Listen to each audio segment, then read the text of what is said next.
And we're back live on the Melbourne Live show. I have no idea what happened. It does it does happen to me once in a while. HDMI cable not working. And one of the reason why, always rely on cables rather than wireless. In any case, thank you for watching. And this is the show where I share with you about my journey in the process of building this one person, 1 million all digital business. Now, I've been getting quite a fair bit of a query because people are asking me, like, how is it possible to build a $1 million business in revenue just by one person itself? And my answer to that question is that, well, if you were talking about maybe 20 years ago during my dad's time, it's probably not possible. But right now, because of technology and because of the way that we have been forced to embrace new work models and new way of working, this is absolutely possible. Now, the only thing that's going to stop you is your motivation. And if you need any kind of motivation, make sure you check out today's post itself because I share about how you could get yourself motivated, get yourself unstuck, and just move on, right? I mean, for the longest time, I hear people talk about, oh, I'm getting stuck. I'm not sure what to do. Well, I mean, the fact of the matter is that yes, you can continue to get stuck and just go around in circle and just simply waste your time, or you can grow up and do something about it. Okay, so with that, I'm going to continue with today's episode. Today's episode is a continuation of what I spoke about yesterday in terms of the flywheel. Yesterday we talked about Ryan Levis.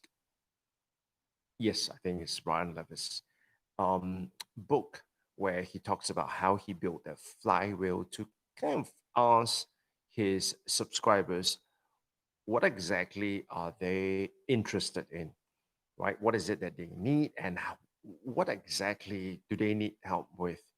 Now that is great because you do not guess what people need, but you really find out and you ask them what is it that they want. Now, the only problem with that model is that what if you do not have an existing email subscriber list?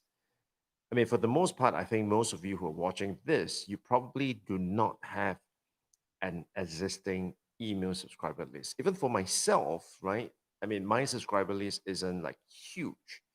And speaking of subscriber lists, if you want to be subscribe to what I have been working on in terms of learning to learn or reinventing the way that we learn, because the current way and the current way that we learn, and I would even argue the way we teach, it's broken. And so what we really need to do is to find a way to reinvent this whole process of learning. And because with an ever increasing speed of change, the only thing that's going to help us stay relevant is to learn and learn fast.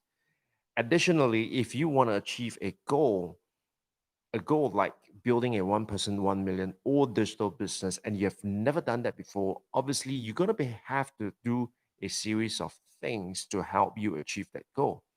Now, the thing is that if you have never done it before, obviously you may not have the skill set. Oh, Siri is just being nothing. All right, I'm on the live show, Siri. Yeah, and so the thing is that the thing is that what was I saying? Yeah, so if you want to achieve a goal, if you want to build something you have never done before, obviously you have to carry out a series of things that you need to do And those things are something that you have never done before. And so, how are you going to be able to do something that you have never done before and to be able to execute it and execute it well? Well, the truth of the matter is you have to learn, right? You have to learn, and you have to learn new skills, new ways of doing things. And that's what my blog is all about. So if you want in, just, all it takes you is just your email address. Because right now, what I've done is I've kind of sealed the website, so you cannot even get into the other pages unless you know the pages that are hidden behind that first page. Because when you go to the first page itself, what you see is just a landing page, and that's done by design because I just want to know, who are the people who are interested in learning and to learn fast and effective in this unprecedented time. Okay, so enough of that. Let's get to today's episode itself. So today's episode, um, what I need to say is that the live stream on YouTube is directly going into YouTube, right? But the live stream on Facebook, it's going via Be Live. And so I just want to give the folks at Be Live a shout out there for giving me 30-day access to all the pro features, and so that I could kind of test it out itself. So thank you guys. Now, so back to today's show. What if you do not have an existing email list? What are you going to do? I mean, if you do not have an existing email list like most of us, what are you going to do? Well, the fundamental thing that you would want to do is the following. So let me just share with you that, I didn't wake up one day and have thousands of people in my email list. I mean, that would be awesome, but, I wouldn't know what to do with them anyways. And so what I did was after I read Ryan's book, I wanted to implement that. However, I didn't have a huge subscriber. And so what I did was I then figure out who are the people that I want to reach. And at the point in time, I would tell you it's highly hypothetical or it's highly theoretical, because at the point in time, you're still not sure like who are the people that you're gonna reach out to, right? Are they gonna be small business owners? Are they gonna be L&D folks in corporation, or who, right? Or training manager? I don't know. So these are the group of people that you kind of have in mind that you would like to work with. But instead of trying to guess what is it that they want, what you want to do is you want to be able to ask them. And so the way that I do it is basically as follows. I use a LinkedIn Sales Navigator. And so that's a paid service, right? But so you can opt to, if I'm not mistaken, I think you can opt to just buy it for a year, or even maybe just for a month. And and then you do all the searches that you need, right? But the point is that you kind of decide. So first step, you decide on who do you want to reach out to. So let's say you want to reach out to L&D professionals, right? L&D folks. And so once you have decided that, hey, I want to reach out to L&D folks, the very first thing that you do is essentially you want to go into Sales Navigator, and you would then search for this group of people who are learning and development professionals, right? And so once you have that whole list of people, the next thing that you need to do, it's really, and this is manual, this is very, very manual. So you just have to go in and just look at each and every person who comes out in the search result, right? And then from there, you are not going to send them a connection request. What you're going to do is you are going to browse through their posts and their activities. So the few things that I look out for. Number one is that are they likely to engage with other people's posts, or are they just there to post the content and that's it, right? Some people post their content. So you have various type of people. Some people just post the content and they don't even respond when people send them a comment. There are people who post their content and respond to each and every single comment, just like me. Then there are people who do not post anything at all, and they just want to interact with other people's content. And then there is a fourth group who has an account and has never been active and has not been active in the last 3 months. And so obviously, it's going to tell you that the last category of people you are going to ignore because, very likely they probably have abandoned that LinkedIn profile, or they are just not in, they're just not willing to reach out to people. I don't know. So I'm going to leave that fourth group out. So the group that I'm going to look at are the people who have posted content and interacting with other people, interacting with people who can leave a comment on their posts. The second group would be people who post content regularly, regardless of whether they interact with people comment on their posts. And then the third group would be people who do not post regularly, but they interact with other people's content. And so once I go down that list itself, there are a few things that I would want to do. Number one is I would want to make sure that they are of they have a premium account, because once they have a premium account and I go in there and I check out their profile, they actually would get a notification that I looked at their profile.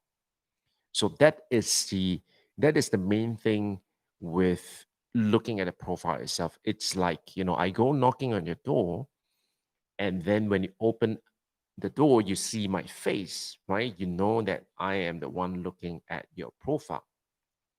So naturally, people are going to be, people are going to be wondering like, why are you looking at my profile, right? So that is one one thing for them to for them to just consider, right? Because it kind of piqued their curiosity. Why are you looking at my profile? The next thing is, looking at the profile itself. It's not enough. So what I typically do is I will go down to their content, and I'll pick two or three pieces of content that they have put out. And what I do is I then engage with those content. So I engage by means of, liking the post, or I would actually take the time to leave a comment, leave a thoughtful comment, but also get them to interact with me. And the easiest way to get them to interact with you is to ask them a question, right? And so obviously, you have to know what you're talking about, and you have to know what they're talking about in order to engage with them. And yeah, and so that's the first thing I do, right? So once I have gotten their response and they start to communicate with me, that's where we have built a certain rapport. And only then I start to send them a connection request, right? So I do not send them a connection request call. I do not send them a connection request and say, hey, I see that you and I have got, several hundreds of mutual connections. I think we should connect. I mean, what kind of lame excuses is that, right? So, I think that is really, I mean, if you do that, well and good, but I would not do that. So go and engage with other people's content and talk to them and value add, right? And ask them questions. And once they get back to you, once they start connecting with you, once they start engaging with you, then you can start sending them a connection request.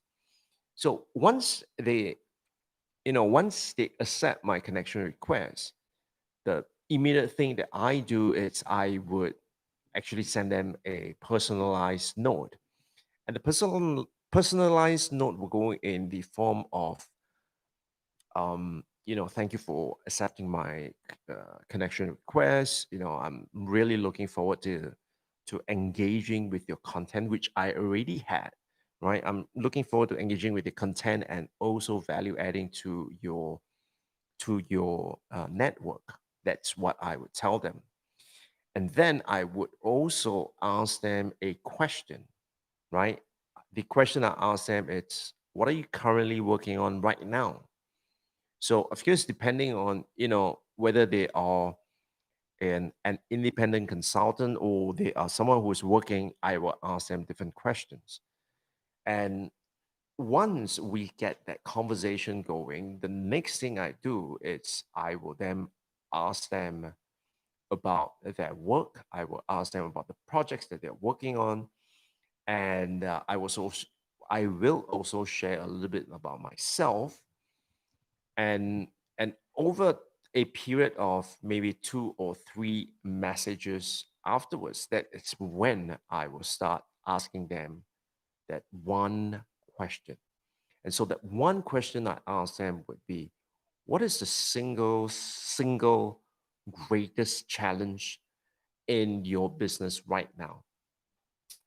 And I found out that in this process itself, I actually get very, very good in depth answers from these people. Because, so let's work backwards here, right? Because I'm approaching it not just from a lead generation standpoint, but I am approaching it from a human psychology standpoint. So think about it. If someone you've never met before suddenly sends you a connection request, and you thought, what the heck, right? Let's accept it. Once you accept it, the next thing this fella does is that, hey, tell me what's the single greatest challenge that you have in your work. Then I do not know about you, but I will be like, screw you. I mean, who are you, right? I mean, why should I be telling you anything? I don't even know you. Um, and out of courtesy, I'm just accepting your connection request, but that doesn't mean I want to tell you what's my you know details about my work at this point in time. So so work on the part, understand the human psychology is that we all want to feel significant. We all want to feel that our words, our thoughts, our opinions matter. Okay, and do it sincerely, right? Because if you are not sincere itself, then don't bother, right? Because at some point in time you're not going to be able to keep up. And so do it sincerely, and engage with them first, right? Engage with them first and give, and do not expect anything in return, because at the end of the day, even if you do all this and you send them a connection request and they do not accept it, they're not being a jerk, right? They're not being a jerk. What it is that they do not owe you anything. Not just because you engage with my content doesn't make me have to connect with you, accept your connection. So, you know, that's entirely up to their prerogative itself, right? Whether they are missing or maybe it's their choice, right? Um, but the point of the matter is that they do not owe you anything. So make that conversation, then make the connection. And once you make that connection, start getting interested in what is it that is going on in their life, right? And if you can, always seek to provide value, to provide any form of assistance whatsoever that you can to help them get some kind of results. So that result could be as simple as, you know, um, I was just looking at where I could get some free stock footage for my videos itself. Send them a link, right? If they are thinking like, hey, um, I've been wondering like how do people create some of this cool, banner for their LinkedIn cover photos? Send them a link or send them a tutorial if you have one, right? And so the thing behind that really is that, we want to be providing value. Think of not, how what we can get out of people, but think of, what kind of value we can provide to them. And when you truly provide the value itself, then of course, when you ask that question, you're gonna get really, really insightful answers. And I must tell you that in the process of me doing that during the pandemic lockdown itself, I was actively on LinkedIn and just talking to people. In fact, during the whole process itself, I mean during the period itself, I've connected with more than 300 over people. And the reason why I do that is because, I was just going there and talking to people and trying to find out what's going on in their life and if there's anything at all I could do to help them. And well, I can't always help everyone, but, I can help some people. But, the point of the matter is that you want to be sincere and you want to be able to help people where they can. All right. So that essentially is my process itself. Now, once I have the response, this is where I will start a spreadsheet. At the point in time, what I was using was Airtable. I now kind of just use, Google Sheets itself. I think that it's just convenient because it lives on my Google Drive and it's free and it does the job, right? So what I do is I will then capture their responses, and that's when I start looking at, like, are they business owners? Are they freelancers? Are they people working in corporate? What kind of years of experience they are they new in this game itself, or are they further along? So those are the things that I want to find out, because then I know, like, which category do they fall into, and what are some of the concerns that they have. And once I do that, it gives me a tremendous amount of data and information and insights that helps me know what kind of content should I be creating, what kind of online courses should I be creating, and what kind of solution should I be providing to them. All right. And so that, my friend, it's my process itself. I'm going to take off um, here tonight because, I'm still feeling a little under the weather. And the medication, it's actually, making me really, really sleepy. And so I'm gonna take off now. If you got a question or if you got a comment, make sure you leave it in the chat. And as I mentioned, we're gonna be sharing some cool stuff coming up, early next month. So make sure you subscribe to this channel if this is what you want to be, kept informed with, as well as if you found this video to be useful, um, please go ahead and give me that thumbs up. It means a lot to me. And with that, thank you so much for watching. I'll catch you guys on the next one. Bye bye.